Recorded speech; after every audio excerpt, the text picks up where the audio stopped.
பாஜகவின் மூத்த தலைவர் சுப்பிரமணிய சாமி நம்முடன் இணைந்திருக்கிறார். அவருடன் பேசுவோம். சார் வணக்கம். சார், ஆபரேஷன் சிந்தூரை தொடர்ந்து எல்லையில் நடைபெற்ற இந்த தாக்குதல்களை எப்படி பாக்குறீங்க? முதல் கட்டமாக நம்மளுக்கு ஒன்றும் பிரச்சனை இல்லை. வழியில இந்த அமெரிக்கா ரெண்டு பேரையும் சேர்த்து பேசி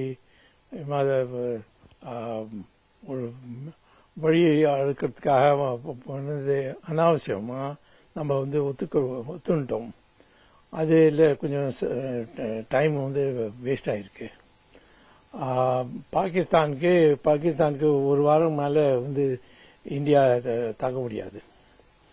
அதனால இந்த வாட்டி இப்போ அது அமெரிக்காவோட இது ஃபெயில் ஆனதுக்கு அப்புறம் நம்மளுக்கே ஒரு முடிவு இருக்கணும். பாகிஸ்தான் நம்மளோட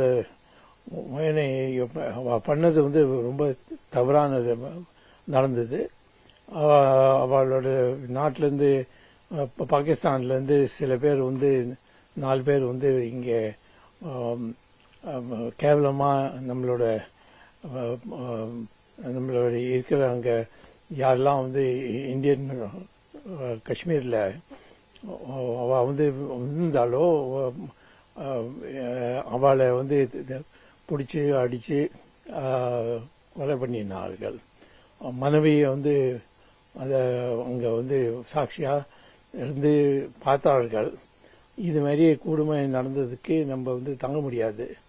அதனால பாகிஸ்தான் மேல நம்ம ராணுவத்தை அனுப்பி பாகிஸ்தான் ஒரு பாடம் கத்துக்கிறதுக்காக நம்ம அமிச்சோம். ஆனா இந்த ரெண்டு நாளுக்குள்ள அமெரிக்கா வந்துட்டோம். அதுல நம்மளுக்கு பேர்க்க கூடாது.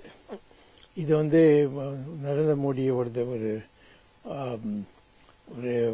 முடிவு பண்றதுக்கு எதை முடிவு பண்ணிருக்கணுமோ நாங்க அமெரிக்கா இருக்கட்டும், சைனா இருக்கட்டும், யார் வேணா இருக்கட்டும், ஆனா பாகிஸ்தானை ஒரு சரியான ஒரு அடி கடிச்சதுக்கு அப்புறம் தான் நம்ம பேச போறோம்னு பண்ணிருக்கணும். ஆனா இப்போ எல்லாம் திருப்பி நம்ம இந்த பாகிஸ்தானுக்குள்ள பூந்து அங்க அந்த பாகிஸ்தானோட இருக்கிற எல்லாம் அவளோட ராணுவத்தை எல்லாத்தையும் முழுக்க பிச்சு போட்டிருப்போம் அப்படின்னு நான் எதிர்பார்க்கிறேன். கண்டிப்பாக. அதே போல சம்பந்தப்பட்ட இரு நாடுகள் தான் இந்த போர் நிறுத்தத்தை அறிவிப்பாங்க. எப்பயும் ஒரு வரலாற்றுல பார்த்துக்கிட்டோமா அப்படிதான் நடக்குது. ஆனா இந்த முறை இந்தியா பாகிஸ்தானுடைய இந்த மோதலுக்கு பிறகு போரை நிறுத்திக் கொள்ள வேண்டும், போர் அந்த தாக்குதல் நிறுத்த ஒப்பந்தத்தை அமெரிக்கா அறிவிக்குது. அதற்கு பின்பு பாகிஸ்தான் அறிவிக்கிறார்கள், கடைசியாக நம்ம இந்தியா அறிவிக்கிறோம். இதை எப்படி பாக்குறீங்க? இல்ல, எது வேணா இருக்கட்டும், அமெரிக்காவுக்கு இங்க என்ன வேலை இருக்கு? அவளுக்கு நம்ம எதுக்காக மதிப்பு கொடுக்க வேண்டும்? அது ஒரு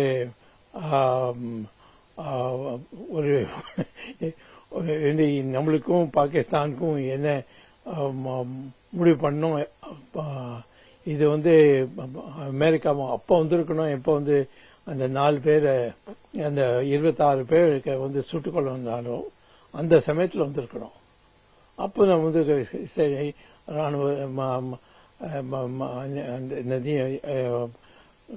அமெரிக்கா நம்மளுக்கு உதவியா வரார்கள்னு நம்ம எல்லாரும் ஒத்துட்டு இருப்போம். ஆனா நம்ம யுத்தம் ஸ்டார்ட் பண்ண பிறகு பாகிஸ்தானும் இந்தியாவும் சேர்ந்து உட்காந்து இதை 2 நாளுக்குள்ள ஒரு சமாதானம் பண்ணணும்னு சொன்னது நம்ம ஏற்றுக்கொள்ள கூடாது. அந்த தவறு பண்ணினார் தவறு பண்ணினது நரேந்திர மோடி. அதனால நம்ம இனிமே அது மாதிரி தவறு பண்ணக்கூடாது. பாகிஸ்தான் ஒரு நல்ல அடி கொடுத்ததுக்கு அப்புறம் தான் நம்ம திருப்பி வர வேண்டும். கண்டிப்பாக நீங்கள் கூறியது போல அந்த பெஹல்காம் தாக்குதலுக்கு பிறகு அதற்கு பதிலடி கொடுப்பதற்காக தான் ஆபரேஷன் சிந்தூரை நம்ம நடத்தினோம். ஆனா இந்த பெஹல்காம் தாக்குதலில் ஈடுபட்ட அந்த பயங்கரவாதிகள் இதில் கொல்லப்பட்டார்களா அப்படின்றது அதிகாரப்பூர்வமா நமக்கு தெரியாது. இது போன்ற ஒரு சூழல்ல மற்ற நாடுகள் குறிப்பா அமெரிக்கா தலையிட்டு இரு தரப்பும் பேசியிருக்காங்க. இந்தியாவும் போர் அந்த தாக்குதலை நிறுத்திக் கொள்வதாக ஒத்துட்டு இருக்காங்க. இதை எப்படி பாக்குறீங்க?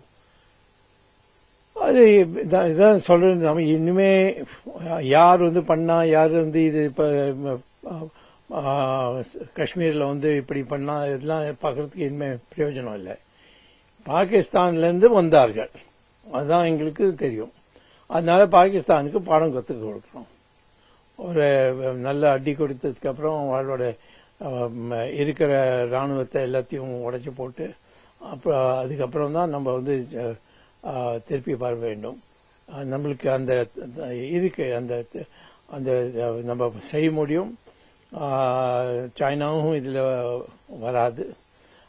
அமெரிக்கா வந்து அனாவசியமா ஒரு ஒப்பந்தம் பண்ணி நிறுத்த பார்க்கிறார்கள். அதுக்கு நம்ம கேட்கக்கூடாது. இது நரேந்திர மோடியோட தவறு. இனிமே எதிர்காலத்தில் அந்த மாதிரி தவறு பண்ணக்கூடாது.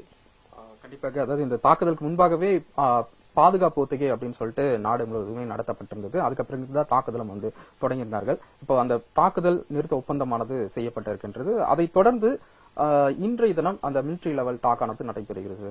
இந்தியாவுடைய ஸ்டான்ஸ் எப்படி இருக்கு? அது 2 நாள் முடிஞ்சிடும். எல்லாம் இந்தியாவோட ஸ்டான்ஸே ஒன்றும் கிடையாது. யார் வந்து இந்த பாகிஸ்தான் வந்து சமாதானம் பண்றதுக்காக வரனாருன்னா அவங்க வந்து இந்த 4 பேர் வந்தாலே 26 பேர் கொலை பண்ணிட்டு போனாலே அவளை நம்மள்ட்ட அனுப்புவோம், அவளுக்கு நாங்கள் தண்டனை கொடுக்க வேண்டும் அப்படின்னு சொன்னா அதை ஒத்துண்டா நம்ம நிறுத்தலாம். ஆனால் பாகிஸ்தான் இதுல வந்து ஈடுபாடு நிறைய இருக்கு. பாகிஸ்தானோட இருக்கிற மூத்த தலைவர்களோட சொல்லிதான் இந்த 4 பேர் வந்தா. அதனால பாகிஸ்தான் தான் இதுல வந்து குற்றவாளி.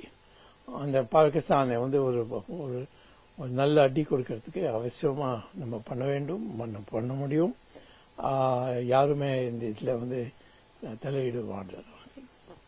பகல்காம் தாக்குதலுக்கு பிறகு பல்வேறு வர்த்தக ரீதியாக அந்த தடைகள் இரு நாட்டுக்கு ஈரான அந்த உறவு வந்து துண்டிக்கப்பட்டிருந்தது. சிந்து நதிநீர் ஒப்பந்தம் நிறுத்தி வைக்கப்பட்டிருக்கின்றது.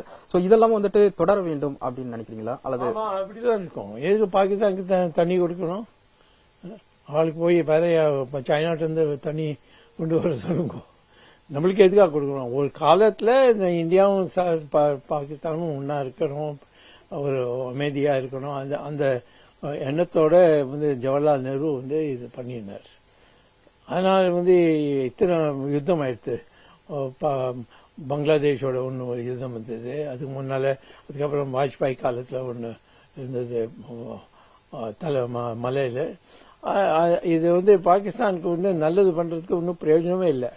நன்றி கட்ட ஆள்கள் வாழலாம். அதனால ஒரு அந்த யுத்தத்தில் ஒரு வழி ஒரு மாதம் பெரிய அடி கொடுத்ததுக்கு அப்புறம் தான் பாகிஸ்தான் வந்து சரியா வரப்போகுது. இந்தியா பாகிஸ்தான் மோதல் குறித்து சுப்பிரமணி சாமி அவர்கள் அவர்களுடைய கருத்துக்களை முன்வைத்திருக்கின்றார். தலைநகர் டெல்லியிலிருந்து ஒளிப்பதிவாளர் ராமராஜனுடன் ராஜீவ்.